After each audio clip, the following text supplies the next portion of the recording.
하나님의 말씀 이사야 40장 3절입니다. 외치는 자의 소리여 가로되 너희는 광야에서 여호와의 길을 예비하라. 사막에서 우리 하나님의 대로를 평탄케 하라.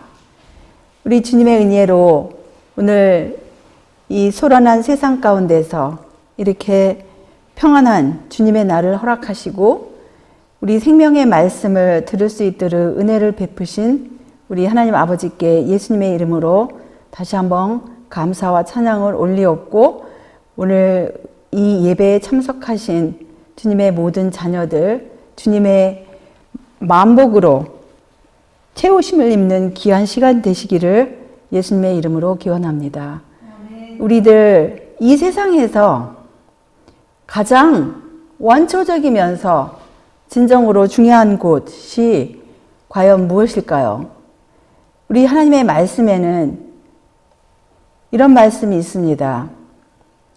파수꾼이여 밤이 어떻게 되었느뇨? 파수꾼이여 밤이 어떻게 되었느뇨?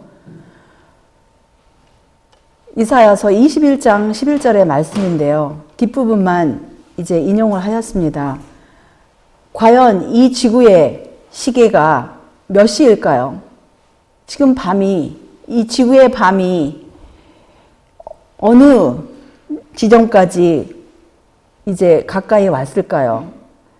우리들 이제 주님의 말씀으로 깨우침을 받고 그 깜깜한 이 지구의 밤이 칠흑같이 어두운 그 밤이 이르기 전에 우리의 등불을 밝혀야 되지 않겠습니까? 우리가 사는 때에 대해서, 주님의 재림 직전에 대해서 우리 구세주 예수님께서는 이렇게 말씀을 하셨습니다. 마태복음 24장에 보시면 노아의 때와 같이 인자의 임함도 그러하리라. 37절이었어요. 8절이고요. 38절. 홍수 전에 노아가 방주에 들어가던 날까지 사람들이 먹고 마시고 장가들고 시집가고 있으면서 홍수가 나서 저희를 다 멸하기까지 깨닫지 못하였으니 인자의 임함도 이와 같으리라고 이렇게 예수님께서는 미리 우리들을 위하여 이렇게 말씀을 하셨습니다. 우리가 사는 이 시대가 노아의 때와 같은가요? 사람들이 먹고 마시고 장가들고 시집가고 그러면서 우리 주님에 관해서는, 주님에 대하여는 무관심을 보이든가요?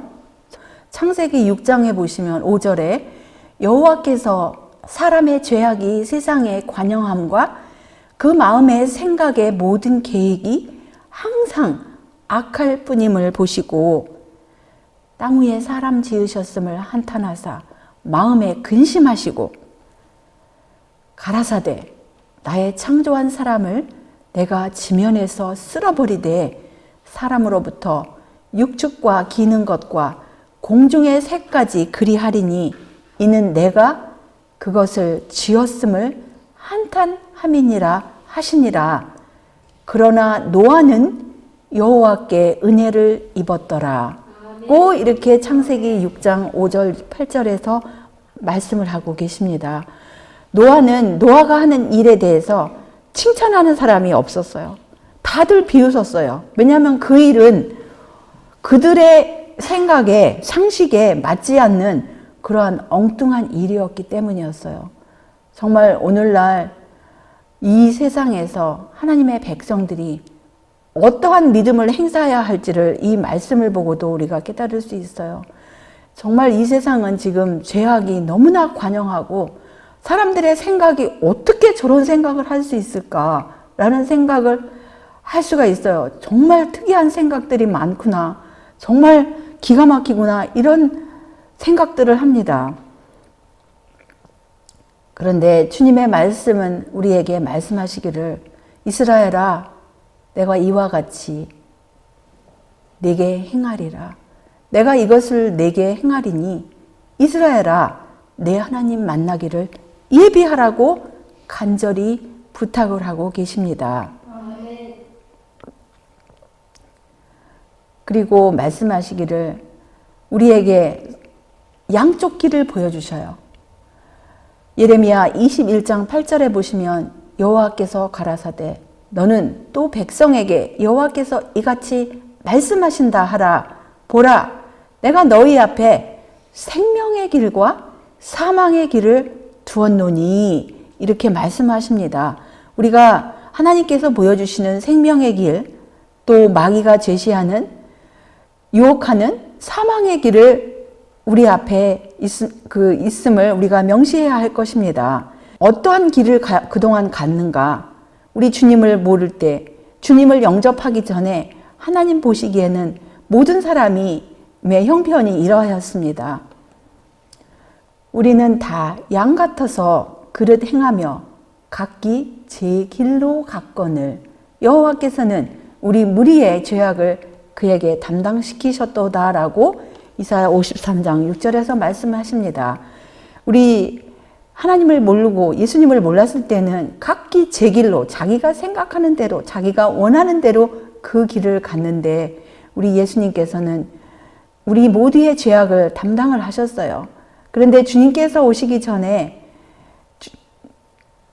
길을 예비하라고 이렇게 사자를 보내시겠다고 약속을 말라기 3장 1절에서 하셨습니다.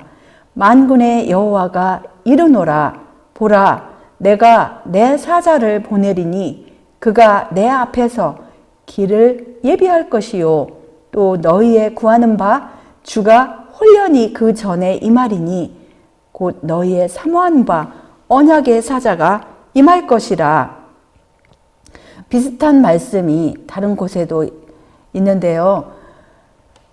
마태복음 3장 3절에 보시면 저는 선지자 이사야로 말씀하신 자라 일러스되 광야에 외치는 자의 소리가 있어 가로되 너희는 주의 길을 예비하라 그의 첩경을 평탄케 하라 하였느니라. 그 이사야 40장 3절에서는 외치는 자의 소리여 가로되 너희는 광야에서 여호와의 길을 예비하라 사막에서 우리 하나님의 대로를 평탄케 하라고 이렇게 우리 보고 주님의 길을 예비하라고 말씀을 하십니다.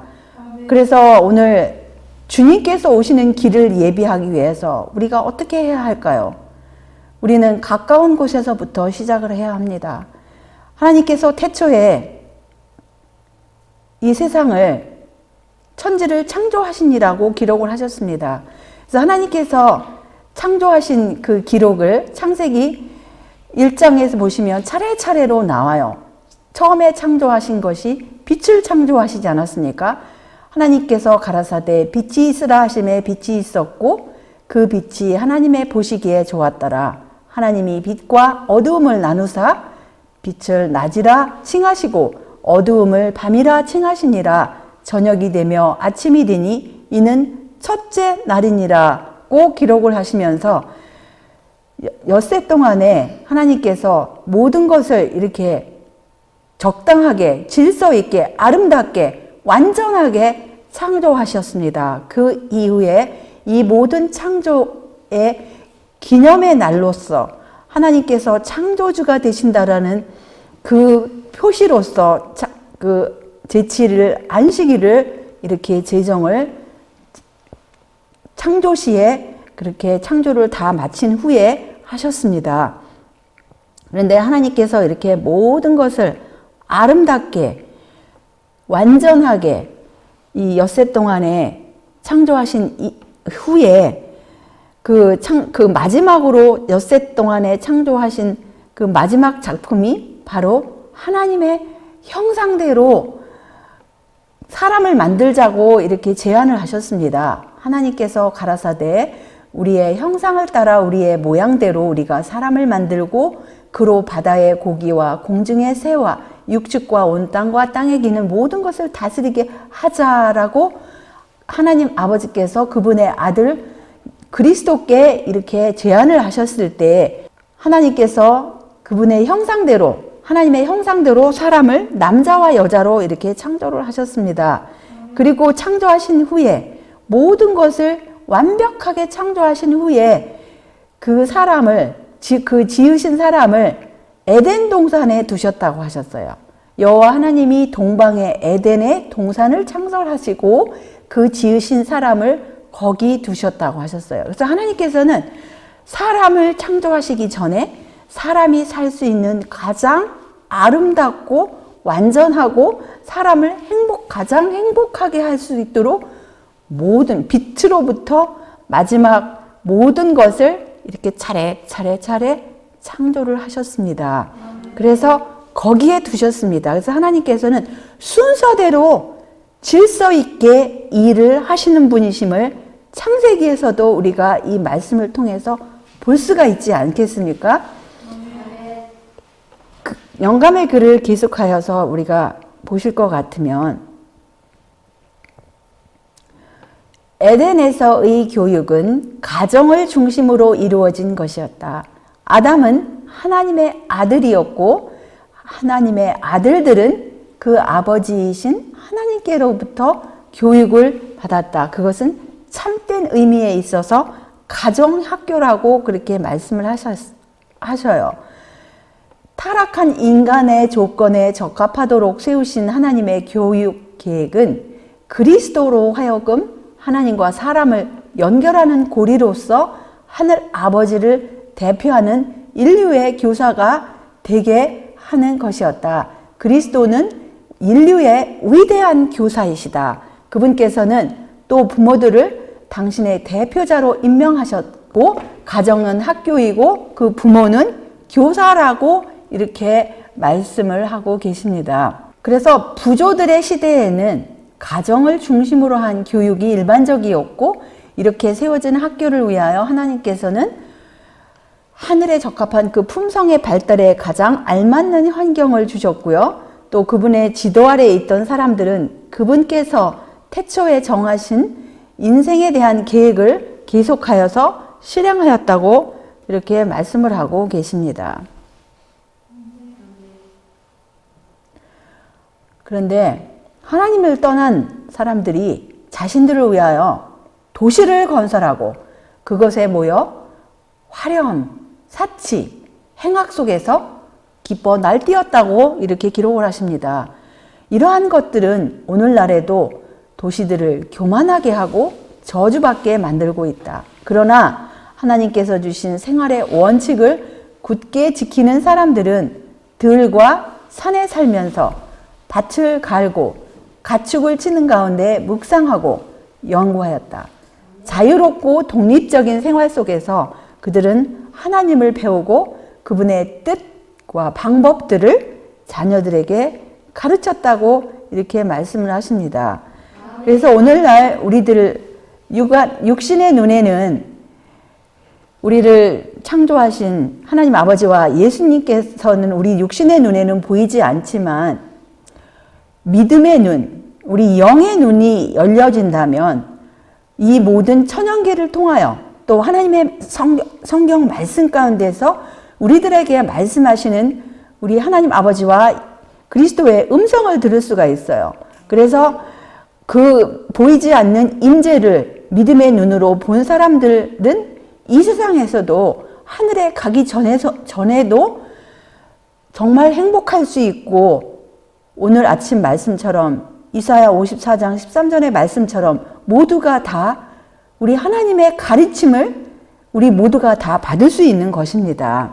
그런데 하나님께서는 가정이 지상에서 가장 행복한 곳, 바로 하늘에 있는 가정의 상징이 되기를 바라신다고 이렇게 기록을 하셨습니다. 그런데 하나님의 원수, 사람의 원수는 이 지상에서 가장 행복한 곳을 깨뜨리기 위하여 수많은 올무와 또 수많은 여러 가지 책략들로 이제는 국가적인 법들을 통하여서조차도 불법이 성행하고 또 소위 인권이라는 그런 명칭 아래 자녀와 부모를 분리시키고 멀리하게 하고 그러한 이상한 가르침들과 법들이 오늘날 가르쳐진다라는 소식을 듣고 참으로 저는 놀랐습니다.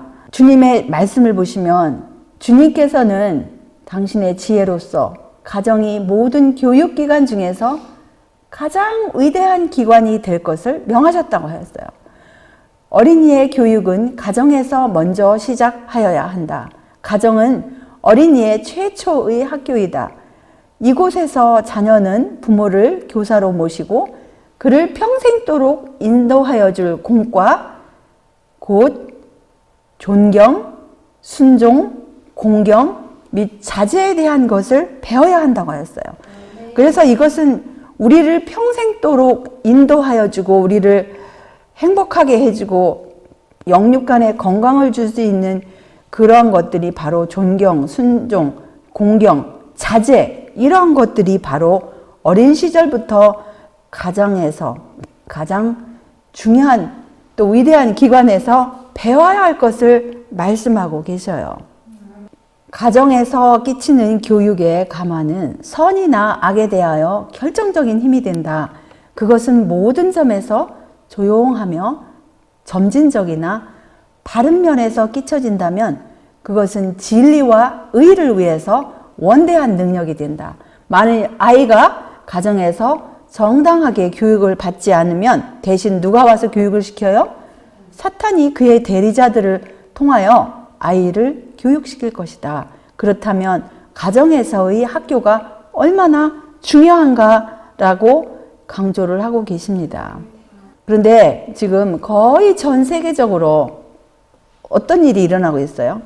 개탄할 정도로 이렇게 슬픈 사실이 젊은이들이 그 가정교육과 훈련이 가장 등한시 그 당시부터 이렇게 해왔다고 하니 지금 거의 120년 전에도 이런 말씀을 하셨으니 오늘날에는 어떻겠습니까? 잠언 22장 6절에 보시면 마땅히 행할 길을 아이에게 가르치라. 그리하면 늙어도 그것을 떠나지 아니하리라고 귀한 약속을 주셨습니다.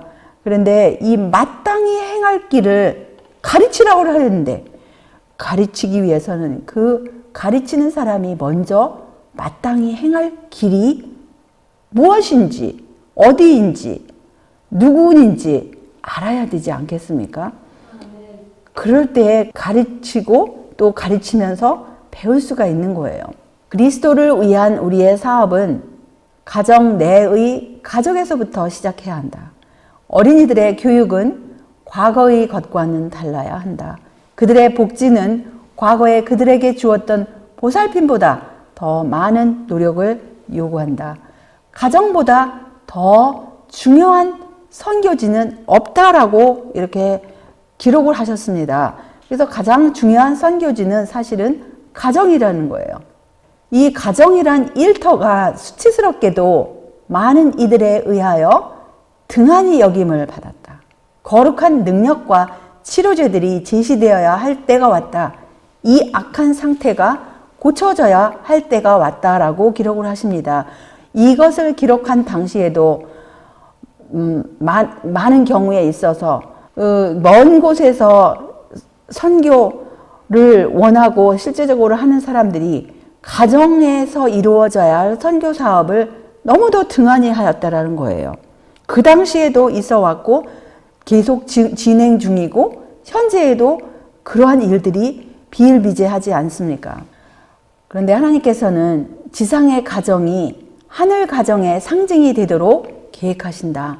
하나님의 계획에 조화되게 설립되고 운영되는 그리스도인 가정은 그리스도인의 품격의 형성과 당신의 사업을 향상시키기 위한 하나님의 가장 효과적인 기관에 속한다라고 귀한 약속을 주셨습니다.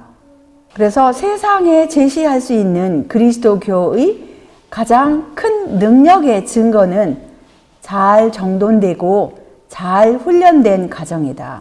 이것은 다른 어떤 것보다도 진리를 더 잘 권장하게 될 것이다. 왜냐하면 이것은 신령에 역사하는 실제적인 능력의 산 증거이기 때문이라는 귀한 약속을 주셨습니다.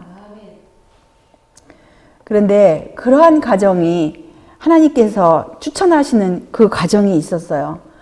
창세기 18장 19절에 보시면 내가 그로 그 자식과 권석에게 명하여 여호와의 도를 지켜 의와 공도를 행하게 하려고 그를 택하였나니 이는 나 여호와가 아브라함에게 대하여 말한 일을 이루려 함이니라고 개역번역에 말씀하셨는데, 좀 더 직역을 할 것 같으면, 있는 그대로 원어를 직역을 할 것 같으면 이렇습니다.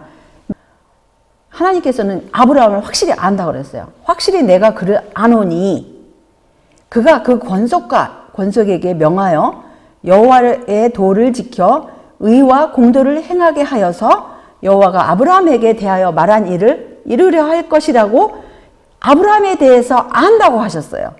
그는 자기 자식과 자기 권속, 자기에게 속한 모든 사람들에게 명령을 하여서 하나님의 도를 지켜서 의와 공도를 행하게 하고 자기에게 약속하신 하나님의 그 모든 약속을 이루려 할 것이라는 것을 확실히 안다고 이렇게 말씀을 하셨습니다. 이 약속은 주님의 자녀들을 하나님께서 보실 때 이 약속대로 내가 너를 확실히 안다라는 그러한 사람들이 우리 모두가 돼야 되지 않겠습니까? 우리 시대에 이 같은 모본을 따르는 사람들은 얼마나 적은가. 너무도 많은 부모들이 사랑이라는 잘못된 미명하에 맹목적이고 이기적인 감상주의에 빠져 있다. 사랑이라고 하면서 근데 그건 사랑이 아니라는 거예요. 잘못된 명칭을 붙여서 맹목적이고 이기적인 감상주의에 빠져 있다는 거예요. 그리하여 자녀들은 미숙한 판단과 제어되지 않은 정욕을 가진 채 그들 자신의 뜻대로 행하도록 방임이 된다. 이것은 청년들에 대하여 정말로 잔인한 짓이요, 세상에 대하여 큰 과오를 범하는 것이다. 부모의 방임이 가정과 사회에 있는 무질서의 원인을 이룬다고 이렇게 말씀하셨어요.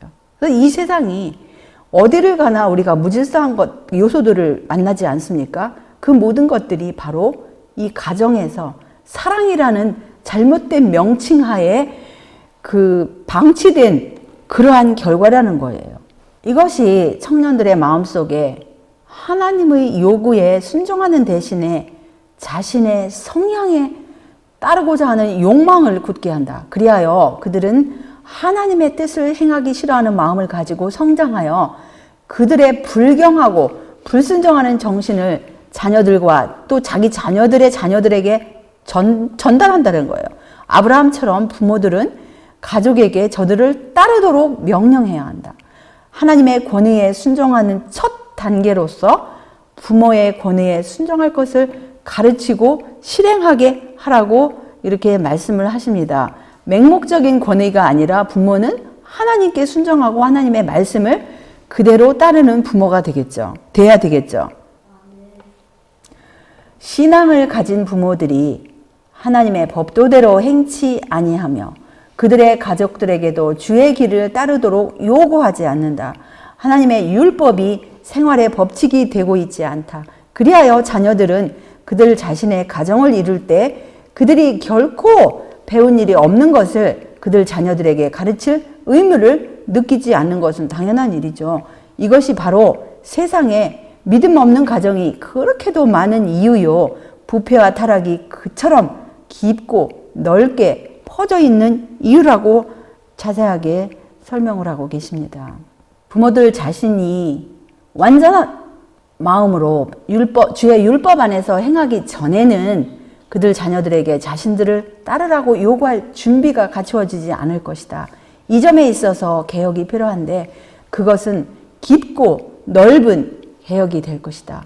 부모들도 개혁을 필요로 하며 목사들도 개혁을 필요로 한다. 그들은 그들의 가정 내에 하나님을 모실 필요가 있다. 만일 상황이 달라지기를 기대할 것 같으면 그들은 하나님의 말씀을 그들의 가족들에게 소개하며 그것을 그들의 상담력으로 삼아야 한다고 이렇게 말씀을 하고 계시면서요. 계속하여서 보시면은 그들은 그들 자녀들에게 이것은 그들에게 말씀하신 하나님의 음성이므로 절대적으로 순종해야 한다는 것을 가르쳐야 한다. 그들은 참을성 있게 자녀들을 교육해야 하며 하나님을 기쁘시게 하는 삶을 사는 방법을 친절하고 끈기 있게 그들에게 가르쳐야 한다. 그런 가정의 자녀들은 불신의 궤변에 대처할 준비가 갖추어질 것이다. 그들은 성경을 그들의 신앙의 기초로 받아들일 것이며 밀려오는 무신론의 물결에도 휩쓸릴 수 없는 기초를 소유하게 될 것이라고 귀한 약속을 허락하셨습니다. 하나님을 사랑한다고 공언하는 사람들은 옛날의 부조들처럼 장막을 치는 곳마다 주께 제단을 쌓아야 한다. 각 가정마다 기도하는 집이 되어야 할 때가 있다면 그때는 바로 지금이다. 아버지와 어머니는 자신들과 자녀들을 위하여 탄원하는 겸손한 마음으로 자주 그들의 마음을 하나님께 바쳐야 한다. 아내와 자녀들이 기도와 찬송으로서 연합하는 동시에 아버지는 가족의 제사장으로서 하나님의 제단의 조석으로 희생을 드리도록 하라. 예수께서는 이런 가정에 머물기를 좋아하신다는 귀한 약속을 허락하셨습니다. 모든 그리스도인 가정으로부터 거룩한 빛이 비쳐나와야 한다. 사랑이 행동에 나타나야 한다. 그것은 사려 깊은 친절과 너그럽고 이기심 없는 예절 가운데 나타나므로 가정의 모든 상호관계 가운데서 흘러나와야 한다. 이 원칙이 실천되는 가정들, 곧 하나님을 예배하며 가장 참된 사랑이 다스리는 가정들이 있다. 이런 가정들에서는 조속기도가 아름다운 향연처럼 하나님께 올라가고 그분의 긍휼과 축복이 아침 이슬처럼 간구자들에게 내려온다라는 귀한 약속을 또한 주셨습니다. 질서정연한 그리스도인 가정은 그리스도인 신앙의 실제에 대한 강력한 논증, 곧 불신자가 논박할 수 없는 논증이다. 모든 사람들은 자녀들을 감화시키는 감화력이 그 가정에 역사하고 있으며 아브라함의 하나님이 그들과 함께 계심을 보게 될 것이다. 그리스도인이라고 공언하는 사람들의 가정들이 올바른 종교적 특성을 지닌다면 그들은 선을 위하여 유력한 감화를 끼칠 것이다. 그들은 참으로 세상의 빛이 될 것이라는 귀한 약속을 또한 주셨습니다.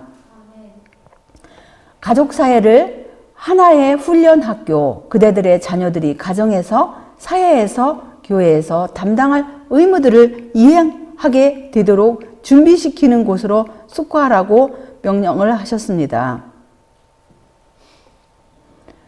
또 부모들은 특별한 의미에서 자신들을 아브라함과 같이 그들의 자녀들에게 여호와의 길을 지키도록 가르치는 하나님의 대리자로 생각하여야 한다. 그들은 가족들을 가르칠 수 있도록 여호와의 길이 무엇인지 알기 위하여 부지런히 성경을 연구하여야 한다고 하셨습니다. 스스로 그 연구를 하지 않을 것 같으면 자녀들에게 가르칠 수 있겠습니까? 지혜롭고 하나님을 경외하는 부모들은 그들의 가정 범위로부터 다른 사람들에게 마치 가루 서말 속에 넣었던 누룩처럼 감화를 끼칠 것이다. 가족 선교는 부모가 하나님께 바칠 수 있는 최고의 사역이다라는 명령을 하셨습니다. 한 가족이 믿지 않는 지역에서 하나님의 율법을 지키며 예수님의 대표자로서 서는 것은 작은 일이 아니죠. 우리는 모든 사람이 알고 모든 사람에게 읽혀지는 산편지가 되기를 요청받고 있다고 말씀을 하셨습니다. 가정 내에서의 성실하게 행한 일은 다른 사람들에게 그와 같은 일을 하도록 교육시킨다. 하나님께 충성하는 정신은 누룩과 같아서 그것이 교회에서 나타날 때에는 다른 이들에게 영향을 끼치고 도처에서 그리스도교를 소개하는 추천장이 될 것이다. 전심을 다하는 그리스도의 군병은 영원토록 계속되는 원대한 결과를 미친다. 그러면 어찌하여 우리 교회들의 그와 같은 선교 정신이 부족한가? 그것은 가정의 경건성을 등한히 한 연고이다 라고 말씀을 하십니다. 가족들이 품위 있고 예모 있는 그리스도인의 가정은 선을 위하여 원대한 감화를 발휘한다. 다른 가정들은 그런 가정이 도달한 결과를 주목할 것이요 또한 그들의 모본을 따를 것이며 그들도 차례가 되면 그들의 가정을 사탄의 감화로부터 보호할 것이다 라고 말씀을 하십니다. 하나님의 천사들은 하나님의 뜻이 통치하는 가정을 자주 방문할 것이다. 거룩한 은혜의 능력 아래서 그런 가정은 지치고 피곤한 순례자들에게 새로운 힘을 주는 곳이 된다고 말씀을 하십니다.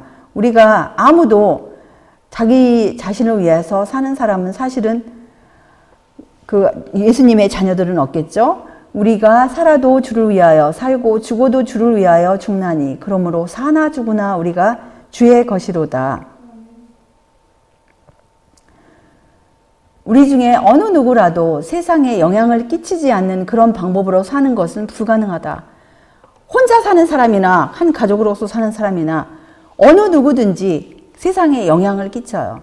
가족 중에 아무도 다른 가족이 자신의 감화나 영에 느끼지 않도록 자기 자신을 자기 자신 속에 묶어 이게 둘러서 진치어가지고 봉함에 둘 수는 없는 것입니다. 그래서 모두가 다 영향력을 발휘할 수 있는데요. 하나님께서 보시기에 질서 있고 잘 훈련된 가정은 정금보다도 오빌의 순금보다도 더욱 귀중한 것이라는 약속을 주셨습니다. 주님을 위한 선교사들은 하나님을 경외하고 하나님을 사랑하고 하나님을 경배하고 충성이 두 번째 천성이 되고 가정의 직무들에 대하여 함부로 하거나 부주의한 태만이 용납되지 않고 조용히 하나님으로 더불어 교제하는 일을 일상의 직무들을 성실히 이행하는 데 필수로 여기는 이러한 그리스도인 가정에서 가장 훌륭하게 널리 사업을 위하여 준비된다고 말씀을 하셨습니다. 하나님께서 말씀하시기를 이것은 이제 우리가 뒷부분만 읽겠습니다. 나를 존중히 여기는 자를 내가 존중히 여기고 나를 멸시하는 자를 내가 경멸히 여기리라. 우리 하나님을 존중히 여기기 위해서 날마다 우리 예수님의 보혈을 붙잡고 예수님의 말씀을 붙잡고 날마다 정말 우리 구세주 예수님께 굴복하지 아니하면 우리가 의식적으로 무의식적으로 행하는 이런 모든 일 가운데서 정말 우리가 하나님을 존중히 여기고 그럴 때 이 하나님의 인도함을 받을 것입니다. 가정에서 하나님을 첫째로 삼는 아버지와 어머니들, 여호와를 경외하는 것이 지식의 근본임을 자녀들에게 가르치는 아버지와 어머니들은 질서가 잘 잡히고 잘 훈련된 가정, 하나님을 반역하는 대신에 그분을 사랑하고 순종하는 가정을 세상에 보여주므로 천사들과 사람들 앞에서 하나님께 영광을 돌리게 된다. 그리스도는 그들의 가정에서 낯선 사람이 아니고 그분의 이름은 존경과 영광을 받는 가정의 이름이 된다. 천사들은 하나님이 가장 높은 위치에 계신 가정을 기뻐한다라는 당연한 말씀을 하셨습니다.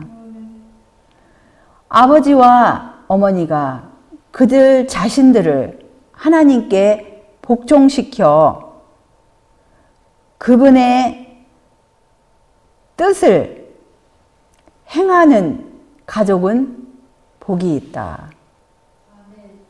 질서가 잘 잡히고 훈련이 잘 된 가족은 선포될 수 있는 어떤 설교보다도 기독교를 위해서 더 많은 것을 말한다.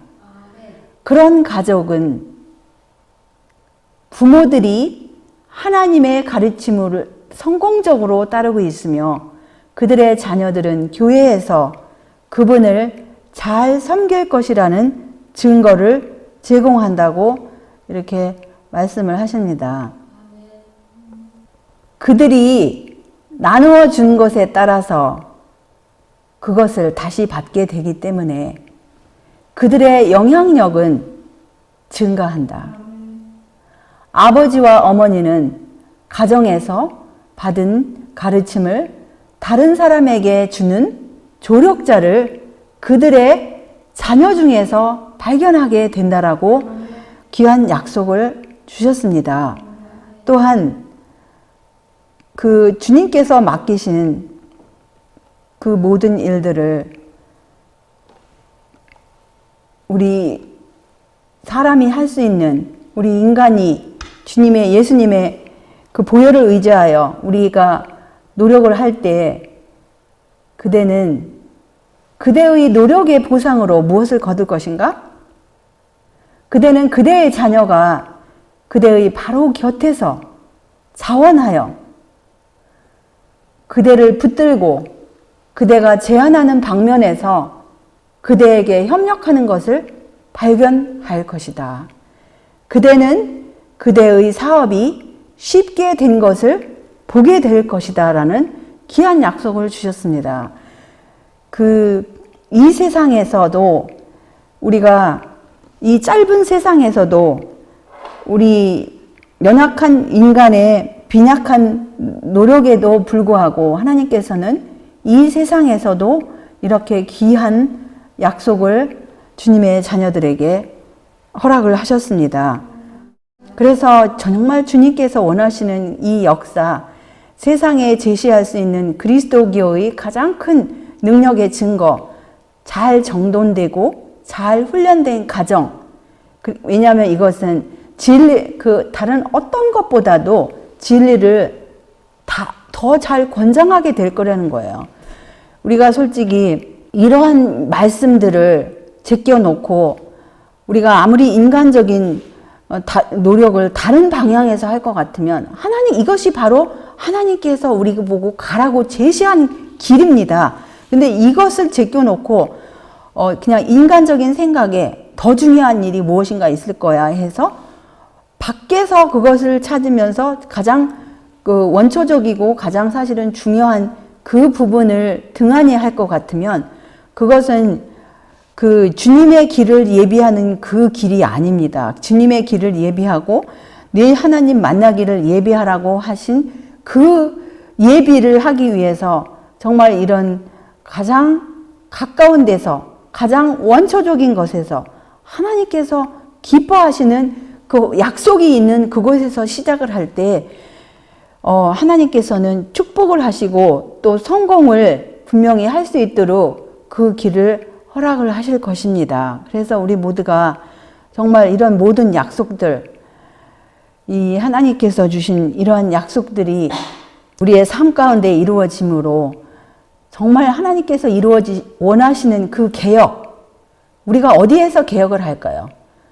정말 우리가 하는 모든 일거일동이 하나님께서 또 예수님께서 천사들이 인간의 눈에는 가리웠다 할지라도 보이지 않는 임재, 우리 하나님 아버지와 예수님과 천사들의 임재 가운데서 하나님을 경외하는 가운데 하나님께 기도하면서 예수님의 보혈을 의지하여서 행할 것 같으면 그러한 개혁이 양심적으로 우리가 할 것 같으면 하나님께서는 그것이 비록 힘들고 어려운 일이지만 성공을 따를 수 있도록 분명한 그러한 약속을 우리들에게 주셨습니다. 그래서 정말 이 세상에서도 이 5월은 가정의 달이라고 하지 않습니까? 그래서 가정의 달 하면은 자녀들을 하루 더 기쁘게 해서 어떤 장소를 데리고 가고 또 어떤 놀이터를 데리고 가고 오락을 하고 그런 차원이 아니고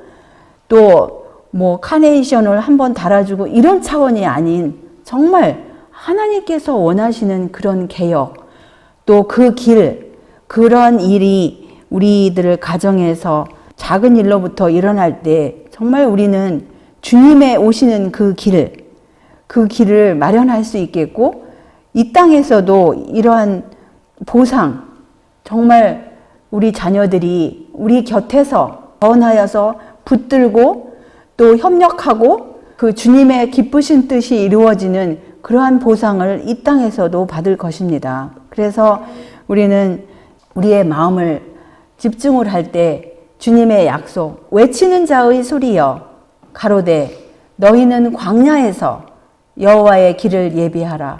사막에서 우리 하나님의 대로를 평탄케 하라는 그 명령에 우리에게 순종하는 우리의 삶이 됨으로써 가까운 곳에서 빛이 비추어지고 그 빛이 점점 멀리 퍼짐으로써 우리의 주님의 길, 주님께서 오실 수 있는 그 대로를 평탄케 하심으로써 복을 받으시는 우리 주님의 모든 자녀들이 되시기를 바라면서 말씀을 여기서 줄이겠습니다. 하늘에 계신 우리들의 아버지, 오늘 우리들에게 당부하시는 말씀, 주님의 길을 예비하라고 당부를 하셨습니다. 우리가 말씀 가운데서 어떻게 주님의 길을 예비할지, 주님의 대로를 평탄케 할지를 조목조목 짧은 시간이나마 몇 말씀을 다시 상고할 수 있도록 은혜를 베푸셨사오니 참으로 감사합니다. 주님께서 아브라함을 확실히 안다고 하셨습니다. 그가 그 자녀와 권속들을 명하여 주님의 도를 지키게 그렇게 권속을 명령할 것을 아시겠다고 하셨습니다. 이 마지막 때 정말 우리들이 아브라함께서 가신 그 길, 정말 주님께 알려진 바 된 그 삶을 우리가 살 수 있도록 은혜를 베풀어 주시옵시고, 우리의 과거의 생활 가운데 우리의 등한히하고 부족하였던 어떠한 부분들이든지 우리가 날마다 회개하고 개혁하고 우리 천사들이 기뻐 머물 수 있는 그러한 곳, 정말 주님께서 기뻐 머무실 수 있는 그러한 곳으로 우리의 모든 가정들이 될 수 있도록 은혜를 베풀어 주시사 우리의 주님의 재림을 잘 준비할 수 있도록 우리 모두가 다 깨어 기도할 수 있도록 은혜를 베풀어 주시옵소서. 온 세상이 사탄 마귀의 그런 요술 가운데서 각 가정이 무너지고 공격을 받는 이때 우리의 가정들을 지켜 보호하여 주시옵시고, 또한 우리의 자녀들을 지켜 보호하여 주시옵시고, 주님의 오시는 그날에 모두가 다 한마음 한뜻으로 주님을 가장 사랑하는 그 마음으로 다들 기대하고 기다리고 주님의 날을 앞당기는 모두가 될 수 있도록 은혜를 베풀어 주시옵기를 예수님의 이름으로 간절히 기도 올려옵나이다. 아멘.